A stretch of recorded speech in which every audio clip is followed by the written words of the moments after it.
This is Autoline Daily, the show dedicated to enthusiasts of the global automotive industry. Say, are electric cars going to dominate the American market in just a few years?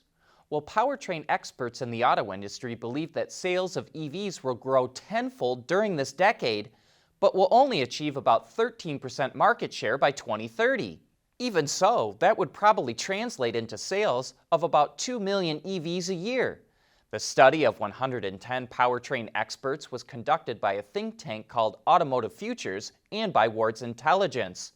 They also see hybrids losing market share due to President Trump easing off fuel economy standards.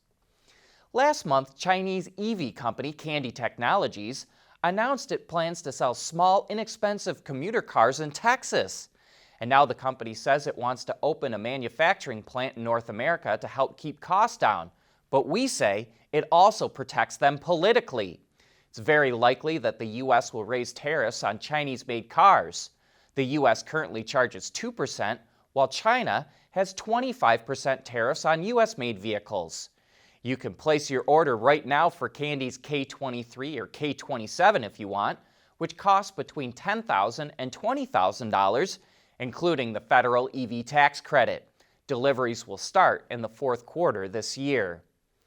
In order to make sure you don't forget a child in your car, many vehicles have dashboard warnings that pop up to remind you. But it's easy to tune those out after a while. That's why Tesla is developing a system that can more accurately detect if someone is left in the car. It's asking the FCC for permission to use millimeter wave sensors that would operate at higher levels than is currently permitted. Tesla says they're better than camera-based or in-seat passenger detection systems because they can provide depth perception and can see through soft materials like a blanket. They can also detect micro movements like breathing and heart rates and more accurately determine when to turn on seatbelt reminders. Tesla says this will help cut false alarms. And if you'd like to share your opinion, the FCC is taking public comments through September 21st.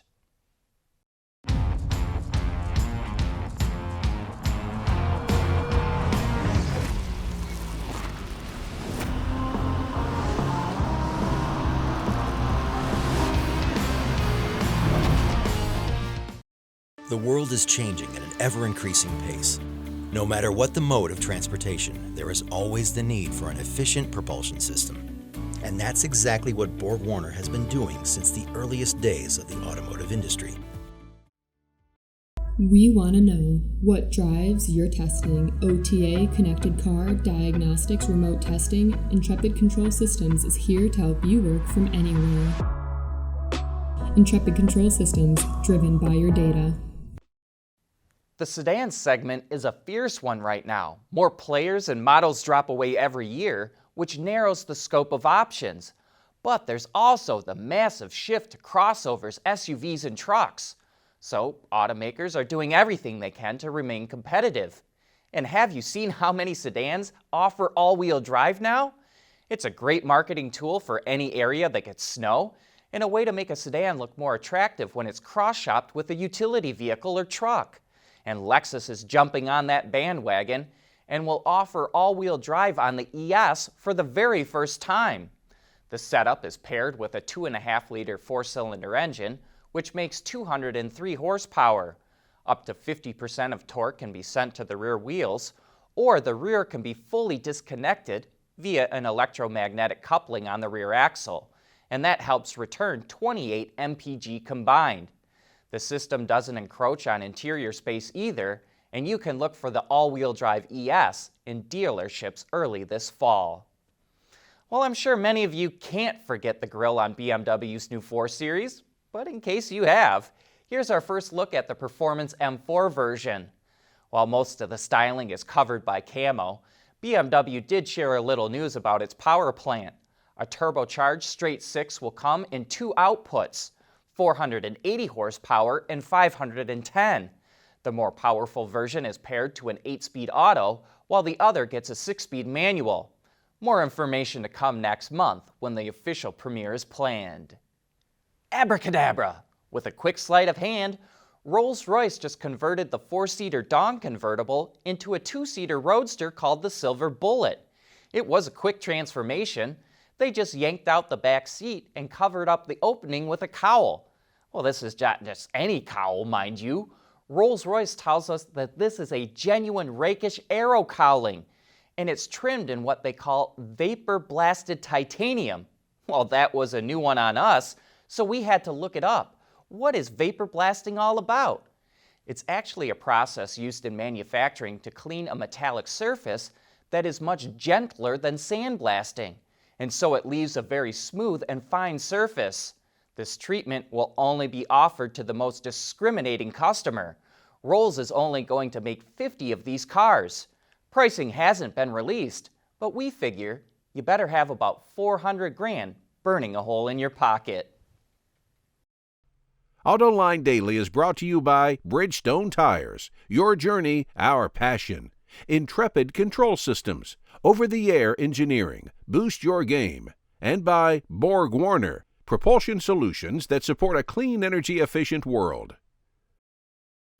In 2016, Mercedes launched the Me Adapter, which gave customers from as far back as 2002 some connectivity features, like vehicle information and parking spot locator that they can access right from their phone. And now, 500,000 of them have been activated, and Mercedes is making the service easier to activate. Previously, the device had to be installed at a service center, but now customers are able to set it up on their own in just a few minutes thanks to a new Bluetooth dongle. Not only is Mercedes expanding the service into more markets, it'll reach 36 by the end of the year, but it's adding new features like automatically contacting the dealer when service is required. Mercedes says this is the beginning of blending its physical retail spaces with digital channels. By 2025, Mercedes expects 80% of all service appointments to be booked online, and that 25% of all passenger car sales will be completed online as well.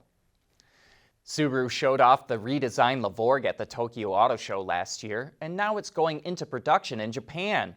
While station wagons don't sell very well anywhere except maybe Europe, Subaru has done a decent job of selling the Outback, which is a station wagon, though they've done a good job to make it look like a crossover.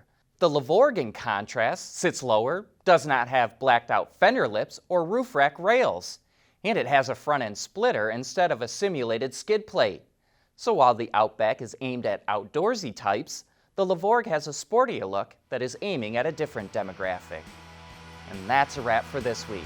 Have a good weekend, and we'll see you right back here again on Monday.